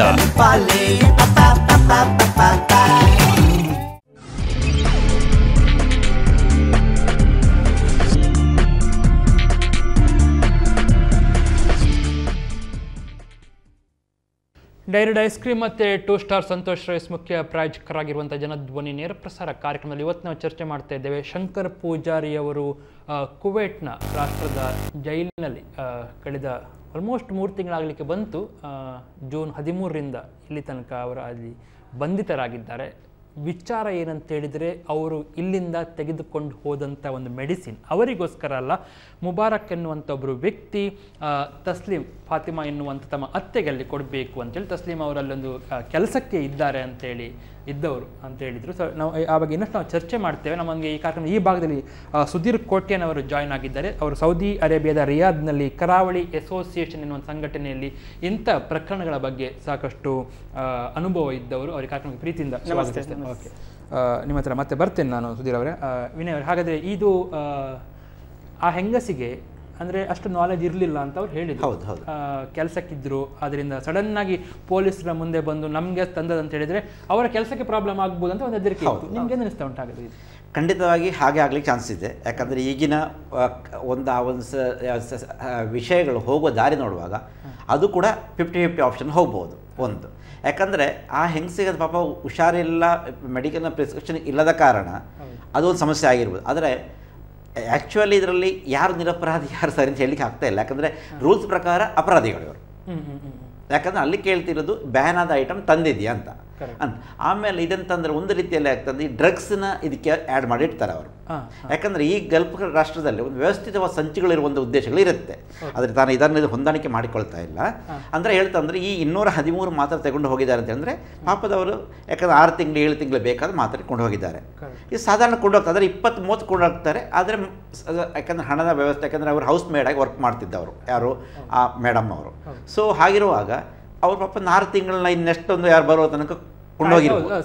ಅಂದ್ರೆ ಅವರಿಗೆ ಖರೀದಿಸಲಿಕ್ಕೆ ತುಂಬಾ ಕಾಸ್ಟ್ಲಿ ಆಗುತ್ತೆ ಖಂಡಿತ ಅಂತೇಳಿ ಹೇಳಿರ್ಬೋದು. ಸುಧೀರ್ ಅವರು, ಇಂಥ ಪ್ರಕರಣ ನೀವು 92 ಅಂದ್ರೆ ಟೂ ಮಚ್ ಅಲ್ಲಿ ರೇಟ್ ಜಾಸ್ತಿ ಇದೆ. ಆದ್ರೆ 1% ರೇಟ್ ನಮ್ಗೆ ಇಲ್ಲಿ ರೂಪಾಯಿದ ತನಕ ಅಲ್ಲಿ ನಮ್ಗೆ ಇಲ್ಲಿ ಒಂದು ಕಡಿಮೆ ಆಗ್ತದೆ. ಆದ ಕಾರಣದಿಂದ ಇಲ್ಲಿ ಇವರು ಕೊಂಡೋಗ್ತಾರೆ. ಇಲ್ಲಿ ಸೌದಿ ಅರೇಬಿಯಾದಲ್ಲಿ ಯಾವ ಮೆಡಿಕಲ್ಗೆ ಕೊಂಡು ಹೋಗುದಾದ್ರೆ ಅವರ ಡಾಕ್ಟರ್ ಸರ್ಟಿಫಿಕೇಟ್ ಬೇಕು. ಈಗ ಯಾವ ಟ್ಯಾಬ್ಲೆಟ್ ಮುಂಚೆ ಕೊಂಡೋಗ್ತಿದ್ರು, ಈಗ ಸಿಕ್ಕಿಬಿದ್ದದ್ದು ಬಹುಶಃ ಇದು ಅಪರೂಪ ಅಲ್ಲ. ಈ ತರ ತುಂಬಾ ಕೇಸ್ ಆಗಿದೆ. ಈ ತರ ಅಲ್ಲಿನ ಗವರ್ಮೆಂಟ್ಗೆ ಇವರು ಅಪರಾಧಿ ಅಂತ ಆಗಿದೆ. ಯಾರು? ಶಂಕರ್ ಪೂಜಾರಿ ಅವರು. ನೋಡು, ಅವರ ಸ್ಪಾನ್ಸರ್ ಇದು ಮಾತನಾಡಿ ಏನು ಆಗ್ತದೆ ಅಂತ, ಅಂದ್ರೆ ಜಾಸ್ತಿ ಇದು ಸಜಾ ಆಗುದಿಲ್ಲ ಅವರಿಗೆ ದೇವರದಿಂದ. ಅಂದ್ರೆ ಅಷ್ಟು ಕೊಂಡೋಗಿಲ್ಲ. ಅಂದ್ರೆ ಒಂದು ಕೊಂಡೋದ್ರೆ 1 ಕಿಲೋದ್ದು ಜಾಸ್ತಿ ಅಂದ್ರೆ ಮಾರಕ ವಸ್ತು ಅವರಿಗೆ ಸಬೂತ್ ಆಗಬೇಕು. ಎಲ್ಲಿ ಯಾವ ವಿದೇಶದಲ್ಲಿ 1 ಕಿಲೋ 750 ಗ್ರಾಮ್ನ ಮೇಲೆ ಇದು ಇಷ್ಟು ಚಿಕ್ಕ ಇದು ಅಷ್ಟು ದೇವರದಿಂದ ಅಷ್ಟು ಇದು ಆಗಲ್ಲ ಅವರಿಗೆ. ಸೊ ಯಾವ ಕಾನೂನು ಅಡಿಯಲ್ಲಿ ಇದು ಬಹುಶಃ ಇದು ಆ್ಯಕ್ಚುಲಿ ಬರ್ತವರ ಡ್ರಗ್ಸ್ ಆ್ಯಂಡ್ ಇದರಲ್ಲಿ ಬರುತ್ತೆ, ಆ ರೂಲ್ಸಲ್ಲೇ ಬರುತ್ತೆ ಇದರಲ್ಲಿ ಮೇಯ್ನ್. ಮತ್ತೆ ಮುಖ್ಯ ಈ ಕಾನೂನನ್ನು ಕೂಡ ಈಗ ನಮಗೆ ಕೂತ್ಕೊಂಡು ಹೇಳಲಿಕ್ಕೆ ತುಂಬ ಸುಲಭ. ಬಟ್ ಅಲ್ಲಿ ಅವರಿಗೋಸ್ಕರ ಒಬ್ಬರು ಓಡಾಡಲಿಕ್ಕೆ ಜನ ಬೇಕು ಫುಲ್ ಟೈಮ್. ಯಾಕಂದ್ರೆ ಇಲ್ಲಾಂದ್ರೆ ಫಾಲೋಅಪ್ಗೆ ಇಲ್ಲ ಅಂದರೆ ಆ ಕೇಸುಗಳು ಅಲ್ಲೇ ಪೆಂಡಿಂಗ್ ಆಗಿರುತ್ತೆ. ಯಾಕಂದರೆ ಈ ಥರ ತುಂಬ ಕೇಸುಗಳಿದೆ. ಇದು ಅವರಿಗೆ ಸಾಮಾನ್ಯದ ವಿಷಯ, ನಮಗೆ ದೊಡ್ಡ ವಿಷಯ. ಅಂದರೆ ಶಂಕರ್ ಪೂಜಾರಿ ಮನೆಯವರಿಗೆ ದುಃಖದ ವಿಷಯ, ನಮಗೂ ಕೂಡ ದುಃಖದ ವಿಷಯ. ಯಾಕಂದರೆ ನಾವು ಕೂಡ ನಾಳೆ ಜೀವನ ಮಾಡುವವರಲ್ಲಿ. ಸೊ ಹಾಗಿರೋ ನಾನು ಹೇಳೋದಂದರೆ, ಯಾರಾದರೂ ಸಂಘ ಸಂಸ್ಥೆಯರಾಗಲಿ ಅಥವಾ ಈ ಅಫಿಷಿಯಲ್ ಅವರು ಇಂಡಿಯನ್ ಎಂಬಸಿಯರು ಒಂದು ರೀತಿ ಫಾಲೋಅಪ್ ಮಾಡ್ತಾರೆ. ಖಂಡಿತವಾಗಿ ಅವರು ಹೇಳ್ತಾರೆ ಅವರ ವೆಬ್ಸೈಟಲ್ಲಿ ಕೇಸ್ ಮುಗಿದಿದೆ ಅಂತ. ಅದು ಕರೆಕ್ಟ್ ಅಲ್ಲ ಆ್ಯಕ್ಚುಲಿ. ಅಂದರೆ ಅಲ್ಲ, ಕೇಸ್ ಮುಗಿದಿದೆ ಅಂತ ಹೇಳಿದರೆ ಬಹುಶಃ ಅವರು ಯಾಕೆ ಹಿಡಿದಿದ್ದಾರೆ, ಮತ್ತೆ ಹಿಡಿದ ನಂತರ ಏನೇನು ಅವ್ರ ಹತ್ರ ಸಾಕ್ಷಿ ಉಂಟು ಅಂತೇಳಿ ಮನೆಯವರಿಗೆ ಮುಟ್ಟಿಸಿದ್ದೇವೆ ಅಂತೇಳಿ ಬಹುಶಃ ಅವರು ಕೈ ತೊಳ್ಕೊಂಡಿದ್ದಾರೆ. ನಮ್ಮದು ಒಂದು ವಿಷಯ ಹೇಳಲಿಕ್ಕೆ ಇಡ್ತೇನೆ, ಮಧ್ಯದಲ್ಲಿ ಬಾಯಿ ಹಾಕಿ ನಾನು. ಯಾಕೆ ಕುವೈಟ್ ಸ್ವಲ್ಪ ಡೆಮೋಕ್ರಸಿ ಇದೆ. ಈ ಕುವೈಟ್ ಡೆಮೋಕ್ರಸಿ 1.5 ವರ್ಷ ಮೊದಲು ಈ ಸೇಮ್ ಬಿಲ್ಲನ್ನು ಪಾಸ್ ಮಾಡಿದವರು. ಈ 448 ಮೆಡಿಸಿನ್ ಬ್ಯಾನ್ ಆದನ್ನು ಪಾಸ್ ಮಾಡಿದರೆ ಎಲ್ಲ ಅಲ್ಲಿಯ ನ್ಯೂಸ್ ಪೇಪರ್ಗಳು ಪಬ್ಲಿಷ್ ಮಾಡಿದ್ದಾರೆ. ಅಂದರೆ ಕಾರಣಾಂತರಗಳು ನಮ್ಮವರು ನೋಡೋದು ಅರಬಿಕ್ ಪೇಪರು ಅದು ಇಂಗ್ಲೀಷ್ ಪೇಪರ್ ನೋಡೋದಿಲ್ಲ. ಮತ್ತೆ ಕನ್ನಡ ಪೇಪರ್ ಸಿಕ್ಕುವುದಿಲ್ಲ ಅಲ್ಲಿ, ಅದರಲ್ಲಿ ಬರುವುದಿಲ್ಲ, ಓದ್ಲಿಕ್ಕೂ ಬರ್ಲಿಕ್ಕಿಲ್ಲ, ಇಲ್ಲ ಖಂಡಿತ ಬರ್ಲಿಕ್ಕೆ. ಮಲಯಾಳ ಪೇಪರ್ ಬಂದಿರುತ್ತೆ. ಅಂದ್ರೆ ಸಾಮಾನ್ಯ ಇವರಂದ್ರೆ ಬ್ಲೂ ಕಾಲರ್ ವರ್ಕರ್ಸ್ ಅಂದ್ರೆ ಲೇಬರ್ ಕ್ಯಾಟಗರಿ ಅವರು, ಇವರು ಇದನ್ನು ನೋಡಿರ್ಲಿಕ್ಕಿಲ್ಲ ಅಂತ ಕಾಣುತ್ತೆ. ಹಾಗಾದ್ರೆ ನಿಯಮದ ಪ್ರಕಾರ ಇವರು ಸ್ನೇಹಿತರು ಹೇಳಿದ ಹಾಗೆ ಅದು ಅಪರಾಧಿ ಅವನು. ಸುಧೀರ್ ಅವರೇ, ಹಾಗಾದ್ರೆ ಇಂಥ ಪ್ರಕರಣ ಮುಂಚೆ ಆದಾಗ ನಿಮ್ಮ ಅನುಭವ ಏನಾದ್ರು ಇದೆಯಾ? ಇಲ್ಲ ಸರ್, ಮುಂಚೆ ಹಲವಾರು ಪ್ರಕರಣಗಳಾಗಿದೆ. ಅಂದ್ರೆ ನಾವು ಉಪ್ಪಿನಕಾಯಿಯ ಬೋಟಲ್ನಲ್ಲಿ ಕೆಳಗೆ ಪ್ಲಾಸ್ಟಿಕ್ನಲ್ಲಿ ಮಾರಕ ವಸ್ತು ಇದು ಮಾಡಿ ಅದನ್ನು ಕೂಡ ಹಿಡಿದಿದ್ದಾರೆ. ಅಂದ್ರೆ ಹೋಗುವಾಗ ನಾವು ಅಂದ್ರೆ ಒಂದು ಲಗೇಜ್ ಹಾಕುವಾಗ ನಮಗೆ ಗೊತ್ತೇ ಆಗುದಿಲ್ಲ. ಬೆಲ್ಟ್ನಲ್ಲಿ ಬರುವಾಗ ಆ ಲಗೇಜ್ ಅನ್ನು ಅವರು ಸ್ಕೆಚ್ ಮಾಡಿರ್ತಾರೆ, ಈ ಲಗೇಜ್ ಯಾರು ಇಡ್ತಾರೆ ಕೈಯಲ್ಲಿ, ಕಸ್ಟಮ್ ಆಫೀಸಿನವರು ಹಿಡಿತಾರೆ. ಹಿಡಿಯುವಾಗ ಈ ವಸ್ತು ಹೇಗೆ ಬಂತು ಅಂದ್ರೆ ಅವರು ಅಪರಾಧಿ ಆಯ್ತು. ಕರೆಕ್ಟ್. ಮೇಲ್ನೋಟಕ್ಕೆ ಅದಕ್ಕೆ ನಾವು ಯಾರು ನಮ್ದು ಇವರು ಹೇಳಿದಾಗೆ ಇಂಡಿಯನ್ ಎಂಬಸಿ ಇದ್ರೆ ಅಲ್ಲಿ ನಮ್ಮ ಯಾರು ಮಂಗಳೂರಿನವರು ಯಾರೊಂದು ಹೆಲ್ಪ್ ಮಾಡೋದಾದ್ರೆ ಸೋಷಿಯಲ್ ವರ್ಕ್ನವರು ದೇವರದಿಂದ ಹೊರಗೆ ಬರ್ಬಹುದು. ಕರೆಕ್ಟ್. ಎಸ್ ವಿನೋರ್, ಹಾಗಾದ್ರೆ ಈಗ 3 ತಿಂಗಳ ನಂತರ ಮುಬಾರಕ್ ಅವರು ನಾವು ಪ್ರಯತ್ನ ಮಾಡ್ತಾ ಇದ್ದೇವೆ ಅಂತ ಹೇಳಿದ್ರೆ ಅವರು ಅಲ್ಲಿ ಹೋಗಿ ಹೇಳಿದ್ರೆ ಆಗತ್ತಾ? ಈಗ ಫಾರ್ ಎಕ್ಸಾಂಪಲ್ ಅಲ್ಲ ಅಂದ್ರೆ ಎರಡು ಮುಬಾರಕ್ನಲ್ಲ, ಆ ಮೇಡಮ್ ಹೇಳಿದ್ರೆ ಕಾರ್ಯ ಸುಸೂತ್ರ ಆಗ್ಬಹುದು. ಯಾಕಂದ್ರೆ ಏನು ಮೇಯ್ನ್ ಆಗಿ, ಯಾಕಂದ್ರೆ ಅವನ ಕಾನೂನು ದೃಷ್ಟಿಯಲ್ಲಿ ಅಪರಾಧಿ ಅವರು ಯಾರು, ನಮ್ಮ ಶಂಕರ್ ಪೂಜಾರಿ ಅವರು. ಆದರೆ ಗೌರ್ಮೆಂಟ್ ಆಫ್ ಇಂಡಿಯಾದ ಅಪ್ರೋಚ್ಮೆಂಟ್ ಯಾವ ಥರ, ಯಾಕಂದರೆ ಗೌರ್ಮೆಂಟ್ ಆಫ್ ಇಂಡಿಯಾಕ್ಕೂ ಎಲ್ಲ ಗಲ್ಫ್ ಕಂಟ್ರಿ ಈಗ ಇಂಡಿಯನ್ ಗೌರ್ಮೆಂಟ್ ಒಳ್ಳೆ ರಿಲೇಷನ್ಶಿಪ್ ಈಗ ನಮಗೆ. ಸೊ ಇವರು ಮುತುವರ್ಜಿ ಸುಷ್ಮಾ ಸ್ವರಾಜ್ ಮುತುವರ್ಜಿ ವಹಿಸಿದರೆ ಅಥವಾ ನೇರವಾಗಿ ಅವರನ್ನು ಅಧಿಕಾರಿ ಕಳಿಸಿಕೊಟ್ಟು ಪ್ರತ್ಯೇಕವಾಗಿ ದೂತನಾಗಿ ಕಳಿಸಿಕೊಟ್ರೆ ಇದು ಅತ್ಯಂತ ಸುಲಭವಾಗಿ ಆಗ್ಬೋದು. ಓಕೆ, ಬಹುಶಃ ಬ್ರೇಕಿಗೆ ನನಗೆ ಅದಕ್ಕಿಂತ ಮೊದಲು ಸರ್ ಅವರ ಸ್ಪಾನ್ಸರ್ನ ಹಿಡಿದು ಸ್ವಲ್ಪ ಮಾತನಾಡೋದು ಒಳ್ಳೆಯದು. ಸ್ಪಾನ್ಸರ್ ಅಂದ್ರೆ ಕರೆದುಕೊಂಡು ಹೋದವರ ಅಲ್ಲ, ನಂಬರ್ ತಗೊಂಡ್ರೆ ಅಲ್ಲಿ ನಾವು ಇಲ್ಲಿಯೇ ಮಾತನಾಡ್ಬೋದು ಸ್ಪಾನ್ಸರ್ ಹತ್ರ. ಓಕೆ, ಅಂದ್ರೆ ನೀವು ಹೇಳು ತಸ್ಲೀಮ್ ಅಂದ್ರೆ ಅರಬಿಯಲ್ಲಿ ಮಾತನಾಡಿದ್ರೆ ನಾನು ಯಾವಾಗಲೂ ಎಗ್ರಿ ಇದ್ದೇನೆ ಅವರ ಹತ್ರ, ಯಾರ ಹತ್ರ, ಸ್ಪಾನ್ಸರ್ ಹತ್ರ. ನಿಮ್ಗೆ ಅರಬಿ ಬರುತ್ತೆ ಮಾತನಾಡ್ಲಿಕ್ಕೆ ಬರುತ್ತೆ ಅರಬಿ. ಓಕೆ, ನೀವು ಸ್ಪಾನ್ಸರ್ ಅಂತ ಹೇಳಿದ್ರೆ ಶಂಕರ್ ಪೂಜಾರಿ ಅವರಿಗೆ ಕೆಲಸಕ್ಕೆ ಇಟ್ಟಂತ ಯಜಮಾನಿಗೆ ಸ್ಪಾನ್ಸರ್ ಅಂತ ಹೇಳ್ತಾರೆ. ಅವ್ರ ಹತ್ರ ಬೇಕಾದ್ರೆ ನಾನು ಅರಬಿಯಲ್ಲಿ ನಾನು ರಿಕ್ವೆಸ್ಟ್ ಮಾಡ್ತೇನೆ, ಹೇಗಾದ್ರೆ ಇವರು ನಿರಪರಾಧಿ, ಅವರು ಫ್ಯಾಮಿಲಿ ಇದ್ದವರು ಇಲ್ಲಿ, ಏನು ಅಕಸ್ಮಾತ್ ಇದಾಗಿ ಯಾರೋ ಒಂದು ಕೊಟ್ಟರಂತ ತಕೊಂಡು ಹೋದ್ರು, ಹಾಗೆ ನಾವು ಕೂಡ ತಕೊಂಡು ಹೋಗ್ತಾ ಇದ್ದ ಮೊದಲು, ಈಗ ಮಾತ್ರ ಬ್ಯಾನ್ ಮಾಡಿದ್ದು ನಾವು. ಯಾರು ಪ್ಯಾಕ್ ಮಾಡಿ ಕೊಟ್ರ ನಾವು ಹಾಗೆ ತಕೊಂಡು ಹೋಗ್ತಿದ್ದೆ. ಒಂದು ನಮ್ಗೆ ಭರವಸೆ ಅಲ್ಲ. ಹೌದು ಹೌದು ವಿನಯ್ ಅವ್ರೆ, ಅದು ಹಾಗೆ ಉಂಟಾ? ಈಗ ಸ್ಪಾನ್ಸರ್ ಬಂದು ನಾನು ಧೈರ್ಯ ಕೊಡ್ತೇನೆ ಅಂತ ಹೇಳಿದ್ರೆ ಅಲ್ಲ, ಸ್ಪಾನ್ಸರ್ ಹೋಗಿ ಅವರ ಹತ್ರ ಹೋಗಿ ಆ ಗೌರ್ಮೆಂಟ್ನ ಹೋಗಿ ಎಂದು ಫೈಲ್ ಇದು ಮಾಡಿದ್ರೆ ಅಂದ್ರೆ ಫೈಲ್ ಕೆಳಗೆ ಹೋಗ್ತಾ ಇರ್ತದೆ ಇವರು ಹೇಳಿದಾಗೆ. ಹೌದು, ಅಂದ್ರೆ ಅದನ್ನು ಫೈಲ್ ಫಾಲೋ ಅಪ್ ಮಾಡಿ ಅದನ್ನು ಅಂದ್ರೆ ಶಿಕ್ಷೆ ಇಲ್ಲ, ಸಫರ್ ಹಾಗೆ ಮಾಡಿದ್ರೆ ಕೋರ್ಟ್ನಲ್ಲಿ ಸಫರ್, ನಿರಪರಾಧಿ ಅಂತ ಒಂದು ಫೈಲ್ ಓಕೆ ಮಾಡಿದ್ರೆ ಯಾರು ಹೋಗದಿದ್ರೆ ಫೈಲ್ ಕೆಳಗೆ ಹೋಗ್ತದೆ. ಆ ಟೈಮ್ನಲ್ಲೇ ಅವರಿಗೆ ಸಫರ್ ಆಗೋದು. ಒಂದು 10 ವರ್ಷ ಕೂಡ ಹೋಗ್ಬಹುದು, 5 ವರ್ಷ ಕೂಡ ಹೋಗ್ಬಹುದು. ನೋಡಿ, ಅಕಸ್ಮಾತ್ ನಾಳೆ ಬಿಡ್ಲಿಕ್ಕೆ ಚಾನ್ಸ್. ಯಾಕಂದ್ರೆ ಮೇನ್ ಆಗಿ ಸ್ಪಾನ್ಸರ್ ಮಾತಾಡೋ ಶೈಲಿಯಲ್ಲಿ ಇರುತ್ತೆ. ಯಾಕಂದ್ರೆ ಅವನು ಯಾವ ಕೆಟಗರಿ ಸ್ಪಾನ್ಸರ್ ಅಂದ್ರೆ ಕೆಲವು ಸ್ಪಾನ್ಸರ್ಗಳು ಖಾಲಿ ವಿದ್ಯಾಭ್ಯಾಸ ಏನಿರೋದಿಲ್ಲ ಅವರಿಗೆ, ಅವರು ಸ್ಲೀಪಿಂಗ್ ಪಾರ್ಟ್ನರ್ಗಳಾಗಿರ್ತಾರೆ. ಅಂದ್ರೆ ಅವ್ರಿಗೆ ವರ್ಷಕ್ಕೆ ಇಷ್ಟೇ ಅಮೌಂಟ್ ಕೊಡ್ತಾನೆ. ಇಲ್ಲಿ ನಾವು ಟ್ಯಾಕ್ಸ್ ಕಟ್ಟುತ್ತಾರೆ, ಅಲ್ಲಿ ಯಜಮಾನಿಗೆ ಅವನ ಹೆಸರು ಡಾಕ್ಯುಮೆಂಟ್ ಇದ್ದಿರುತ್ತೆ. ಅದೇ ಅವನು ಒಳ್ಳೆ ಡಿಪಾರ್ಟ್ಮೆಂಟ್, ಪೊಲೀಸ್ ಅಲ್ಲ ಅಥವಾ ಯಾವ್ದಾದ್ರು ಯಾವುದೇ ಮಿನಿಸ್ಟ್ರಿಯಲ್ಲಿ ಅವನ ಡಿಪಾರ್ಟ್ಮೆಂಟ್ ಒಳ್ಳೆ ಕೆಲಸದಲ್ಲಿ ಇದ್ದರೆ ಅವನಿಗೆ ಎಲ್ಲ ಇರೋದು ಅವರ ಸ್ನೇಹಿತರಲ್ಲಿ ಡಿಪಾರ್ಟ್ಮೆಂಟಲ್ಲಿ. ಅವನು ಮನವರಿಕೆ ಮಾಡಿಕೊಂಡ್ರೆ, ಅವ್ರಿಗೆ ತಿಳುವಳಿಕೆ ಮಾಡಿಕೊಂಡ್ರೆ ಈ ಕೆಲಸಗಳು ಆರಾಮವಾಗಿ ಬರ್ಬೋದು. ಎಸ್, ಟೈಮ್ ಬರಲಿಲ್ಲ ಅಂತ ಹೇಳೋದಕ್ಕೆ ಅವರಿಗೆ ಮಾಹಿತಿ ಇರಲಿಲ್ವಾ ಅಥವಾ ಅವರಿಗೆ ಮಾಹಿತಿ ಇದ್ದು ನಾವು ಯಾಕೆ ಕೈ ಹಾಕಬೇಕು ಅಂತ? ಸ್ಪಾನ್ಸರ್ ಕೈ ಹಾಕಿದ್ರೆ ಅರಬಿಲ್ ಒಂದು ಎಕ್ಸಾಂಪಲ್ ನಾನು ಹೇಳ್ತೇನೆ, ಹೇಳಿ. ಆ ದನಫರ್ ಅನ ಮಸೂಲ್ ಐ ಫಿ ಶಕುವಾ ಸಮ ಅಂದ್ರೆ ಅದಕ್ಕೊಂದು ಮಾಫ್ ಮಾಡು. ಮಾಫ್ ಮಾಡಿ ಅಂದ್ರೆ ರಿಕ್ವೆಸ್ಟ್ ಒಂದು ಲೆಟರ್ ಬರೆದ್ರೆ ಅವನಿಗೆ ಸಫರ್ ಮಾಡಬಹುದು. ಅಂದ್ರೆ ಕಾನೂನಲ್ಲಿ ಹೀಗೆ ಉಂಟು, ಬಿಡ್ಲಿಕ್ಕೆ ಆಗುದಿಲ್ಲ ಅಂತ ಹಾಗೆ ಹೇಳುವ ಹಾಗೆ ಏನಿಲ್ಲ ಇಲ್ಲ, ಉಂಟು, ಹಾಗೆ ಉಂಟು ಕಾನೂನಲ್ಲಿ.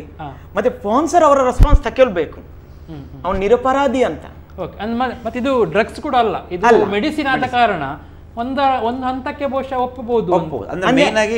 ಅನ್ಲಿಮಿಟೆಡ್ ಮೆಡಿಸಿನ್ ಅಂದ್ರೆ ಲೆಕ್ಕ ಇಲ್ಲದ್ದು, ಅಂದ್ರೆ ಡಾಕ್ಟರ್ ಅದಕ್ಕೆ ಸರ್ಟಿಫಿಕೇಟ್ ಇಲ್ಲ. ಆ ಮೆಡಿಸಿನ್ಗೆ ನಮಗೆ ಒಂದು ರೋಗ ಬರ್ತದೆ, ಆ ಮೆಡಿಸಿನ್ ನಾವು ಕೊಂಡೋಗ್ತೇವೆ, ಡಾಕ್ಟರ್ ಸರ್ಟಿಫಿಕೇಟ್ ಅದು ನನ್ನ ಮೆಡಿಸಿನ್ ಅಂತ ಹೇಳ್ಬಹುದು.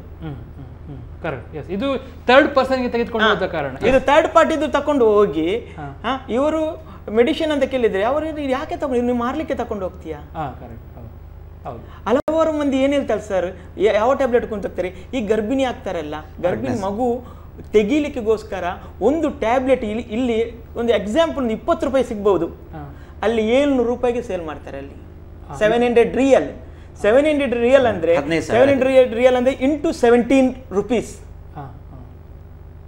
ಅಂದ್ರೆ ಇಲ್ಲಿ 20 ರೂಪಾಯಿ ತೆಗೆದುಕೊಂಡು ಹೋಗುದು, ಅಲ್ಲಿ 1000 ರೂಪಾಯಿಗೆ ಮಾರ್ತಾರೆ. ಅದು ಅವರಿಗೆ ಒಂದು ಬೇಸರ, ಮತ್ತೆ ಬೇಸರ ಆಗಿದೆ. ಆಮೇಲೆ ಮತ್ತೆ ಬೇಸರ ಅಲ್ಲ, ಅಲ್ಲಿ ಮೇನ್ ಆಗಿ ಅಮೆರಿಕನ್ ಕಂಪನಿಗಳ ಆರ್ಥಿಕ ಸಂಪನ್ಮೂಲ ಅವ್ರು ಅದಕ್ಕೋಸ್ಕರ ಗಲ್ಫ್ ಕಂಟ್ರಿ ಎಲ್ಲ ಇಂಡಿಯನ್ ಮೆಡಿಸಿನ್ಗೆ ಬ್ಯಾನ್. ಇವತ್ತೆಲ್ಲ ಅನಾದಿ ಕಾಲದಿಂದ 1970 ಬ್ಯಾನ್. ಆದ್ರೆ ಈಗೇನು ಮಾಡುತ್ತೆ, ಅವರವ್ರ ಹೊಟ್ಟೆಗೆ ಅಲ್ಲಿ ಸಮಸ್ಯೆಗಳು, ವ್ಯಾಪಾರ ಸಮಸ್ಯೆ ಆಗುತ್ತೆ. ಯಾಕಂದ್ರೆ ಡಾಕ್ಟರ್ ಕೂಡ ಹೆಚ್ಚಿರೋದು ಇಂಡಿಯನ್ಸ್. ಅವನೇನು ಮಾಡ್ತಾನೆ, ಇದೇ ಬರಲಿಕ್ಕೆ ಕೊಡೋದಿಲ್ಲ, ಅವನು ಅಮೆರಿಕ ಮೆಡಿಸಿನ್ ಬರೆದು ಕೊಡ್ತಾನೆ. ಆಮೇಲೆ ಸಾರ್ ಹೇಳಿದ ಮತ್ತೊಂದು ವಿಷಯ ಅಂದರೆ, ಮುಖ್ಯವಾಗಿ ಇವರು ಶಂಕರ್ ಪೂಜಾರಿ ಅವರ ನಡವಳಿಕೆ ಯಾವ ಥರ ಇದೆ ಅಥವಾ ಕ್ಯಾರೆಕ್ಟರ್ ಯಾವ ಥರ ಇದೆ ಅಂತ ಗೊತ್ತಿದೆ. ಅದರ ಮೇಲೆ ಸ್ಪಾನ್ಸರ್ ಬಂದು ಇವನಿಗೆ ನಾನು ಗ್ಯಾರಂಟಿ ಕೊಡ್ತೇನೆ, ಕೇಸ್ ಇದು ಮಾಡಿಕೊಳ್ಳಿ, ಮನ್ನಾ ಅಲ್ಲ, ಇದು ಜಾಮೀನು ಕೊಟ್ಟು ಮತ್ತೆ ಮುಂದಿನ ತನಿಖೆ ಹೋಗಿ ಅಂತ ಹಾಗೆ ಮಾಡ. ಅಂದರೆ ಸಾಧಾರಣವಾಗಿ ಡ್ರಗ್ಸ್, ರೇಪ್ ಅಥವಾ ಮರ್ಡರ್ ಕೇಸ್ಗಳಿಗೆ ಯಾವ ಸ್ಪಾನ್ಸರ್ಗಳು ಅಥವಾ ಯಾವ ವ್ಯಕ್ತಿಗಳು ಕೂಡ ಬರುವುದಿಲ್ಲ.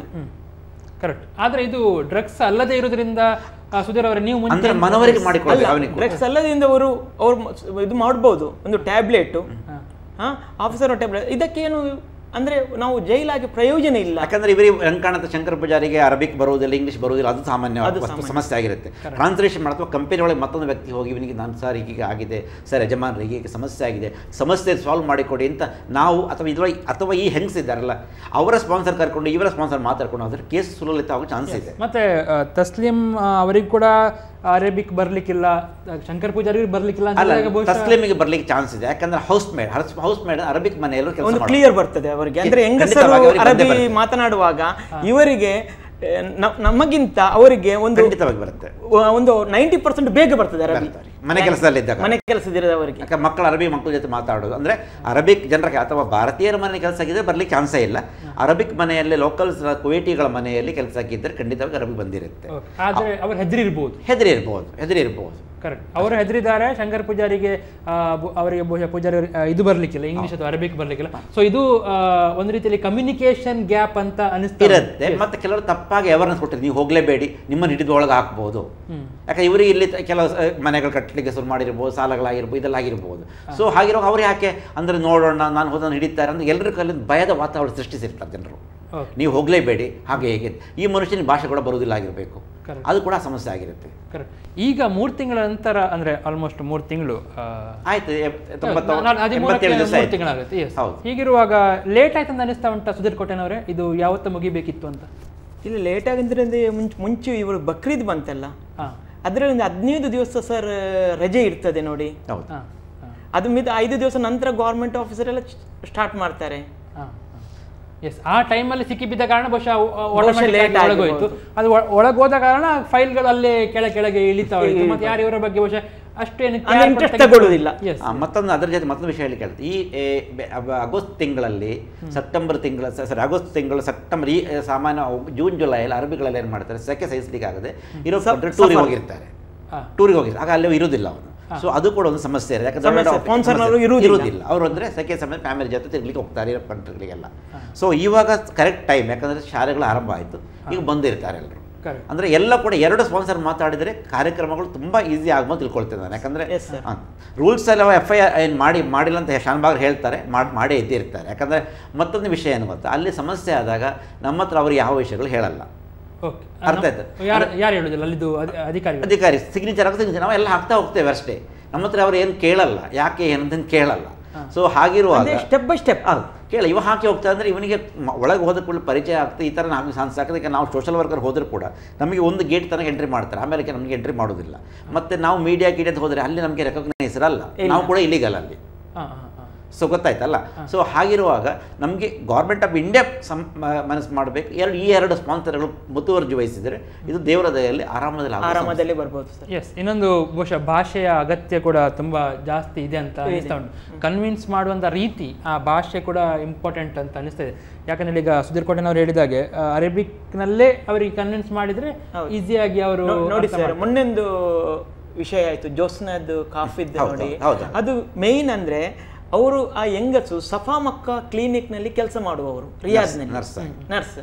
ಅಂದರೆ ನಮಗೆ ಮಂಗಳೂರು ಅಂದರೆ ಎಲ್ಲ ಹೆಲ್ಪ್ ಆಗ್ತಿತ್ತು ಅವರ ಹತ್ರ. ನೋಡಿ ಅವರು ಏನು ಮಾಡಿದ್ರು ನೋಡಿ, ಒಂದು ರೋಡ್ನಲ್ಲಿ ಹೋಗುವಾಗ ಈ ನೈಜೀರಿಯಾದವರು ಅವರ ಪರ್ಸ್ ಉಂಟಲ್ಲ ಇಲ್ಲದುವಾಗ ಇವರು ಸ್ವಲ್ಪ ಕ್ಲಾಶ್ ಮಾಡಿದ್ರು. ಅಂದರೆ ಅದರಲ್ಲಿ ಹಣ ಇತ್ತ ಏನಾ ಇವರಿಗೆ ಗೊತ್ತು. ಇವನೇನು ಮಾಡೋದು, ಒಂದು ಇದರಲ್ಲಿ ಹೊಡೆದ್ರು. ಅದೇ ಎಷ್ಟೋ ಕೇಸ್ ಆಗ್ತದೆ ಅಲ್ಲಿ.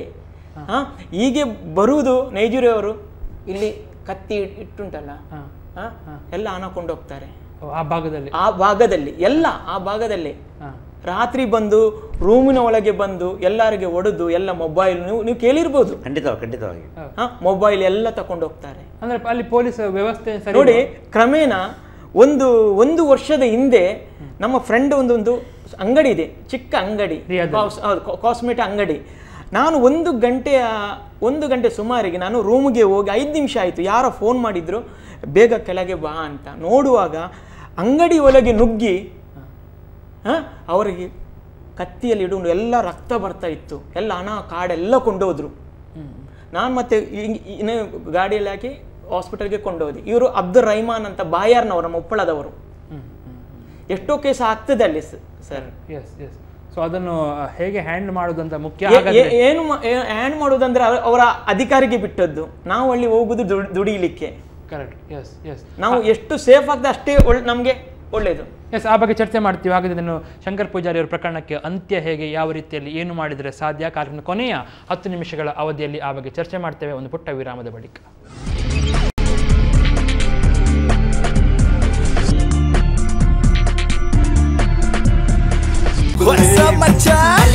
ನಮ್ಮ ಟಿವಿ ಫೇಸ್ಬುಕ್ ಪೇಜ್ ನ ಲೈಕ್ ಮಾಡಿ, ಯೂಟ್ಯೂಬ್ ಚಾನೆಲ್ ನ ಸಬ್ಸ್ಕ್ರೈಬ್ ಮಾಡಿ. ನಮ್ಮ ಎಲ್ಲಾ ಯೂಟ್ಯೂಬ್ ವಿಡಿಯೋ ಅಪ್ಡೇಟ್ಸ್ಗೆ ಬೆಲ್ ಐಕಾನ್ ಕ್ಲಿಕ್ ಮಾಡಿ. ನಮ್ಮ ಟಿವಿ ಕರಾವಳಿ ಕರ್ನಾಟಕದ ನಾಡಿಮಿಡಿತ.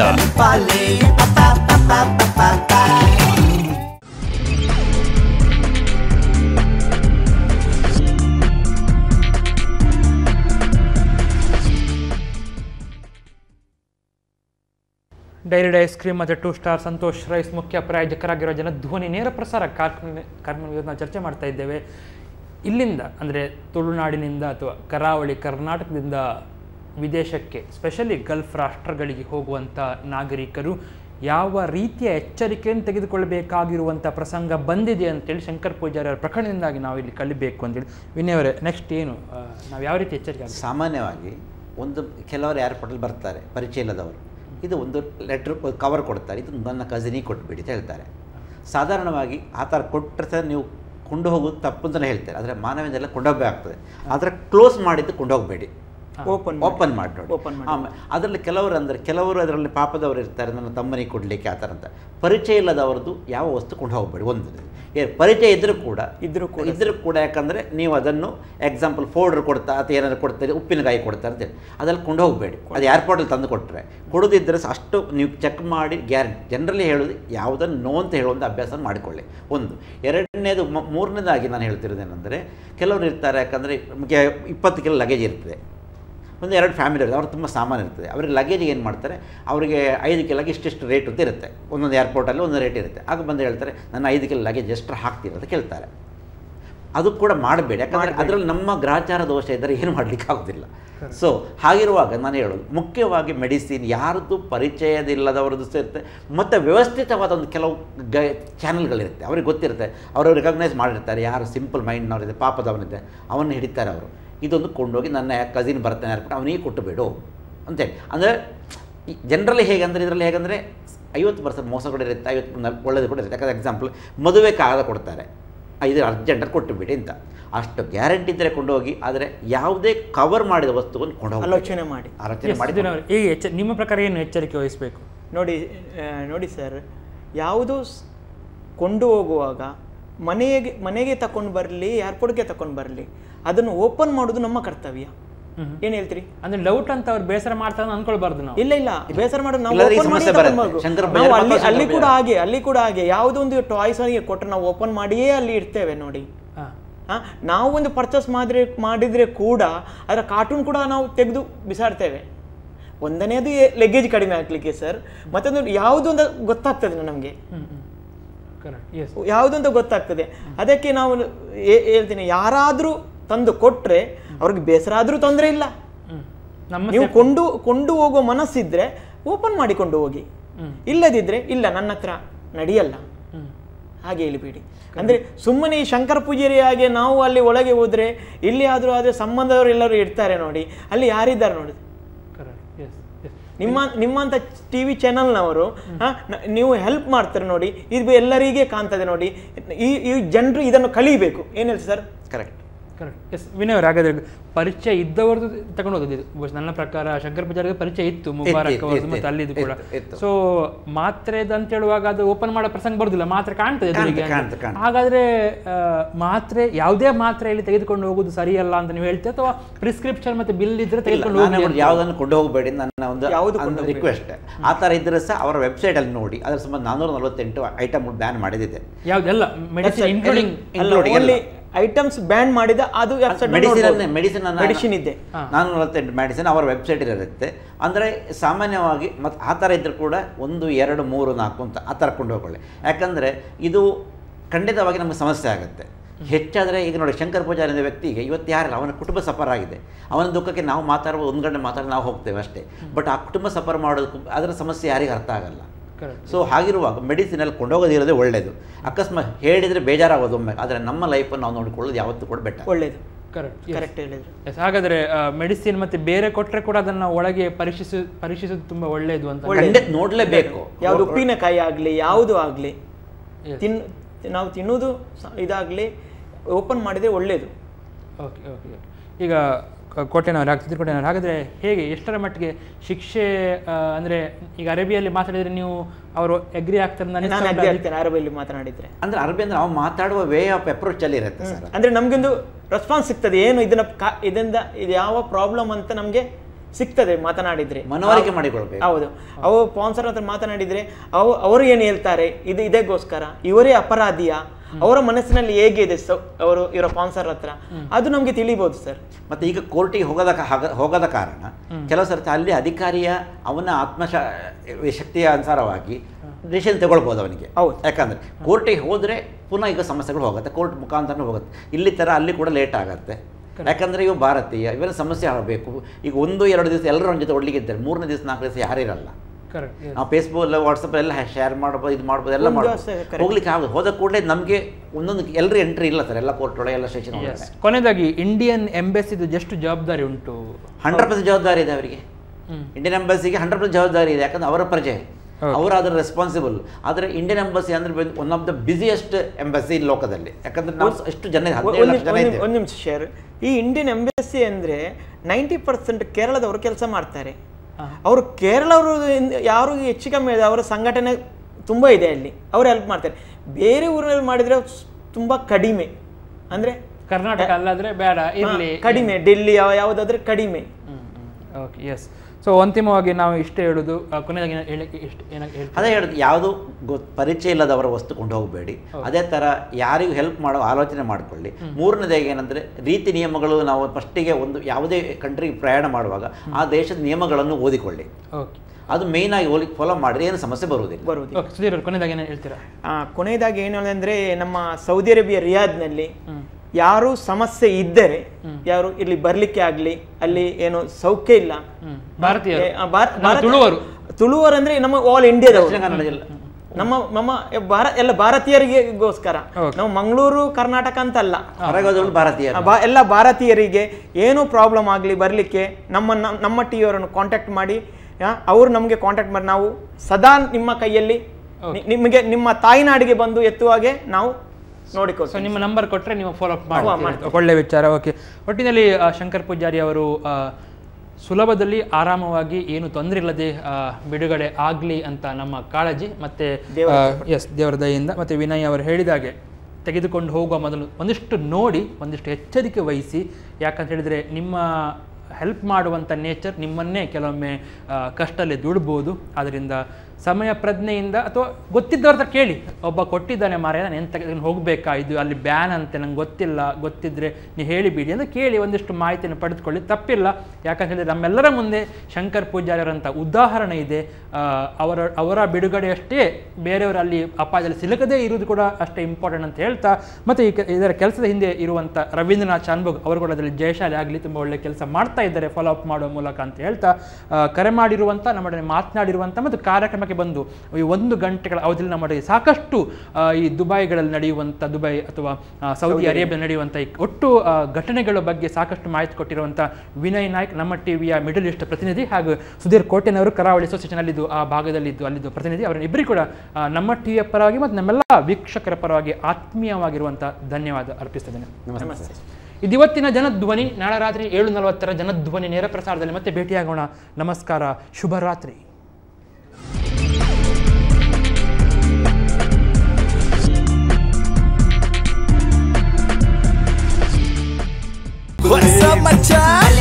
ನಮ್ಮ ಟಿವಿ ಫೇಸ್ಬುಕ್ ಪೇಜ್ ನ ಲೈಕ್ ಮಾಡಿ, ಯೂಟ್ಯೂಬ್ ಚಾನೆಲ್ ನ ಸಬ್ಸ್ಕ್ರೈಬ್ ಮಾಡಿ, ನಮ್ಮ ಎಲ್ಲಾ ಯೂಟ್ಯೂಬ್ ವಿಡಿಯೋ ಅಪ್ಡೇಟ್ಸ್ಗೆ ಬೆಲ್ ಐಕಾನ್ ಕ್ಲಿಕ್ ಮಾಡಿ. ನಮ್ಮ ಟಿವಿ, ಕರಾವಳಿ ಕರ್ನಾಟಕದ ನಾಡಿಮಿಡಿತ.